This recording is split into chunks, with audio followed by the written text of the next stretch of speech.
दोस्तों आज की कहानी हमारे देश भारत के पड़ोसी देश की है। जी हाँ दोस्तों, मैं बात कर रहा हूँ पाकिस्तान देश की। पाकिस्तान के कराची शहर में एक मर्डर किया जाता है, पर मर्डर करने के बाद जो बॉडी के साथ किया जाता है वो सुनकर आप हैरान रह जाओगे। और कराची पाकिस्तान देश का सबसे अमीर शहर है, जो कि 1947 में भारत से अलग होने के बाद पाकिस्तान ने कराची को अपनी राजधानी बनाया था।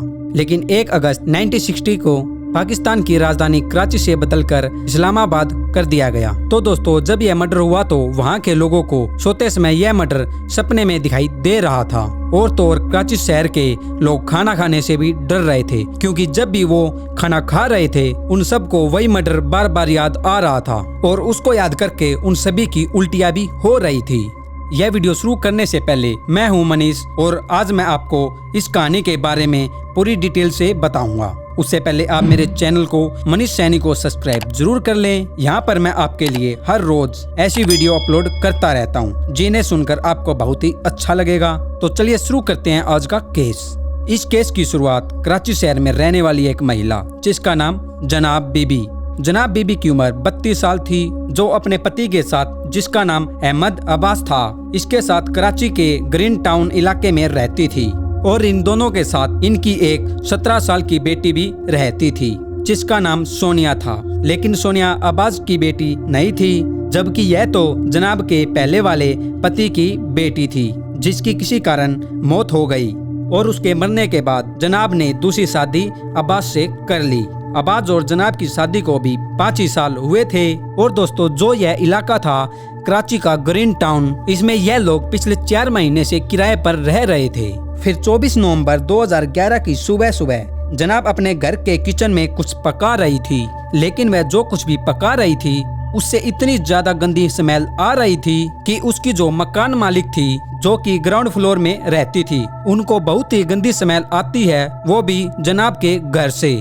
क्योंकि वह स्मेल इतनी ज्यादा गंदी थी कि वह बहुत ही जल्द आसपास के सभी इलाकों में फैल गई। और वहाँ के सभी लोगों ने पूछा उस मकान मालिकिन से कि ये आपके घर से कैसी स्मेल आ रही है। अब फिर मकान मालकिन को कि जिस ऊपर वाले फ्लोर में जनाब रहती है उसमें कुछ तो ऐसा हो रहा है जो जनाब बता नहीं रही है। लेकिन मकान मालकिन जनाब से पूछती है कि तुम्हारे घर में क्या पक रहा है जो इतनी गंदी स्मेल आ रही है। जनाब ने कहा कि कोई चूहा वगैरह मर गया होगा, उसी की यह स्मेल आ रही है और मैं आज किसी और काम में लगी हुई हूँ, तो प्लीज आप मुझको डिस्टर्ब न करें। यह सुनकर मकान मालकिन को जनाब पर शक होने लगता है कि यहाँ पर कुछ तो गड़बड़ है जो वो उसे बता नहीं रही। मकान मालकिन वहाँ से अपने घर पर चली जाती है और अपने रूम में जाने के बाद वो पुलिस को कॉल करती है और फिर वो जनाब के बारे में सब कुछ पुलिस को बता देती है कि सर हमारे यहाँ पर कुछ ऐसा हो रहा है जो वो लोग बता नहीं रहे हैं। यह सब सुनकर पुलिस वाले थोड़ी ही देर में वहाँ पर पहुँच जाते हैं। पुलिस के वहाँ आते ही मकान मालकिन पुलिस को जनाब के घर पर ले जाती है। जनाब इन सब को देखकर रोकने की बहुत कोशिश करती है,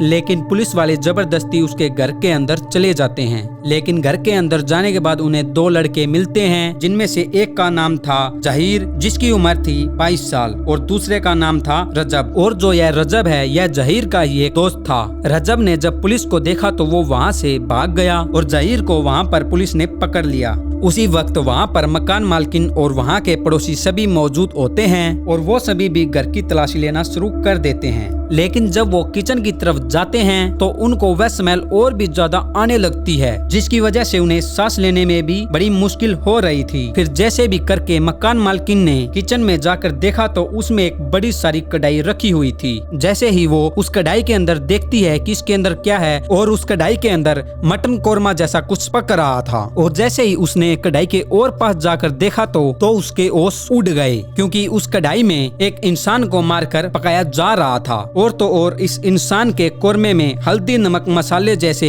सब कुछ मिला रखे थे। उसी कढ़ाई के पास उसके पति अहमद का सिर काट कर रखा हुआ था। अब देखा जाए तो जनाब ने ही अपने पति को मौत के घाट उतारा है और साथ ही उसके छोटे छोटे टुकड़े कर दिए और उन छोटे छोटे टुकड़ों से वो अपने पति का कोरमा बना रही थी। जनाब ने अपने पति के कुल 63 टुकड़े कर दिए थे और साथ ही उसका सिर दूसरी तरफ रख दिया था। और जो भी बाद में उसकी बाकी की लाश बची थी उसको उसने एक स्टील के ड्रम में रख दिया था। और दोस्तों फिर यह बात पूरे कराची शहर में हवा की तरफ फैल गई। जिसने भी यह खबर सुनी वो यह सुनकर दंग रह गया। सभी लोगों के मन में बस एक ही बात थी कि एक महिला अपने ही पति के साथ ऐसा कैसे कर सकती है। ऐसी भी क्या मजबूरी थी कि जो उसने ऐसा कदम उठाना पड़ा। देखते ही देखते जनाब के घर बहुत सारी पब्लिक इकट्ठी हो जाती है। तो इस भीड़ को देखकर जनाब बहुत ज्यादा डर जाती है और फिर वो पुलिस वालों को कहती है कि सर इतनी सारी पब्लिक मेरे साथ कुछ भी कर सकती है। उन सभी में मेरे लिए बहुत ही ज्यादा गुस्सा है। प्लीज आप मुझे बचा लो, नहीं तो यह भीड़ मुझको यहीं पर मार देगी।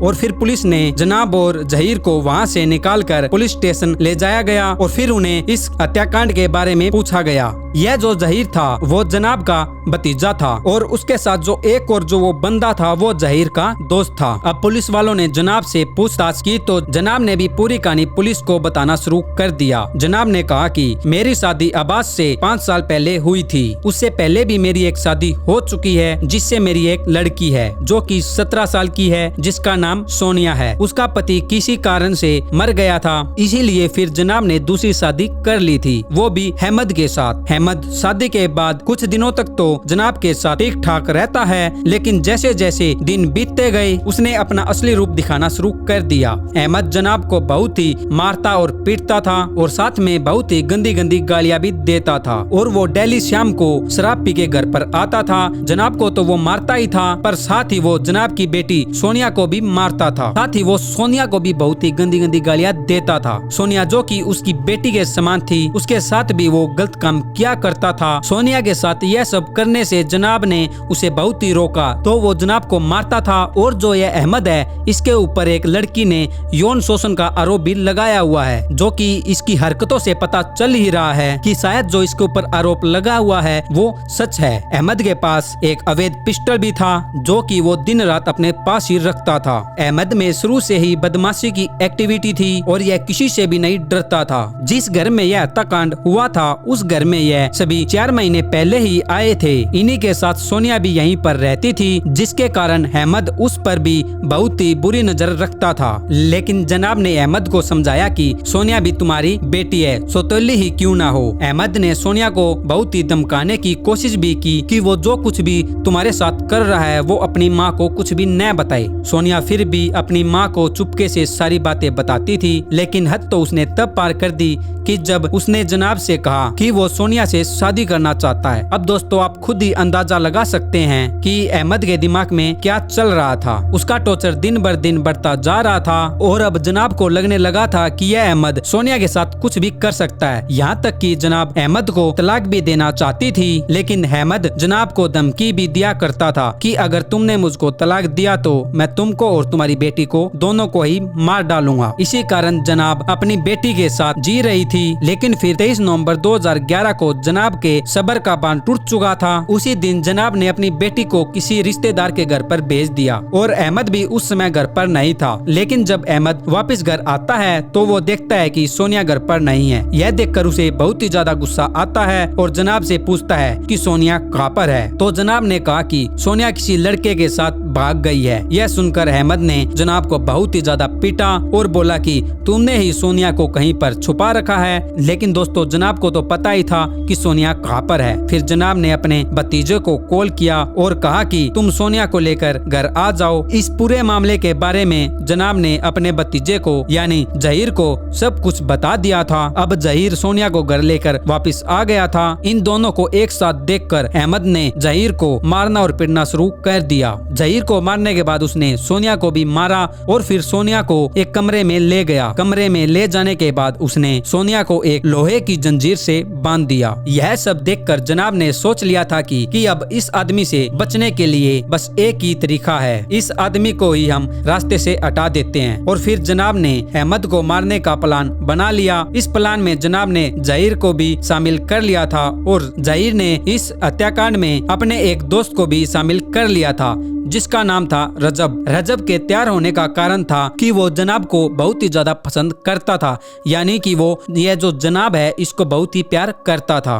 वो सोचने लगा कि इसके पति के मरने के बाद मैं इससे शादी कर लूंगा। अब समय आता है 23 नवंबर 2011 की रात। जनाब ने अहमद से नींद की गोलियां मंगवाई और अहमद ने उसे नींद की गोलियां भी लाकर दे दी। जनाब ने वो गोलियां अपने पास रख ली और अगले ही दिन उसने अपनी बेटी को अपने रिश्तेदार के घर पर भेज दिया और फिर वो अपने पति के लिए नाश्ता बनाने लगी और फिर उसने वो सभी नींद की गोलियां नाश्ते में मिलाकर अपने पति को खिला दिया। अहमद इतनी सारी गोलियां खाने के बाद वहीं पर बेहोश हो जाता है और नीचे गिर जाता है और फिर अहमद की पत्नी एक चैन लेके आती है और अहमद के गले में डाल देती है और फिर वो उस चैन को इतनी ज्यादा जोर से खींचती है जिसकी वजह से अहमद की वहीं पर मौत हो जाती है। अहमद की मौत होने के बाद जनाब बहुत ज्यादा घबरा गई थी। फिर वो अहमद की लाश को घसीटकर किचन के पास ले आई और फिर वो लाश को ठिकाने लगाने के लिए सोचने लगी और फिर उसने जहीर और रजब को बुलाया। इन दोनों की मदद से उसने लाश के 63 टुकड़े कर दिए और फिर रजब बाजार जाती है और वहाँ से एक चाकू और एक प्लास्टिक की बड़ी सारी पॉलीथीन बैग लेके आती है। इतनी बड़ी लाश को ठिकाने लगाना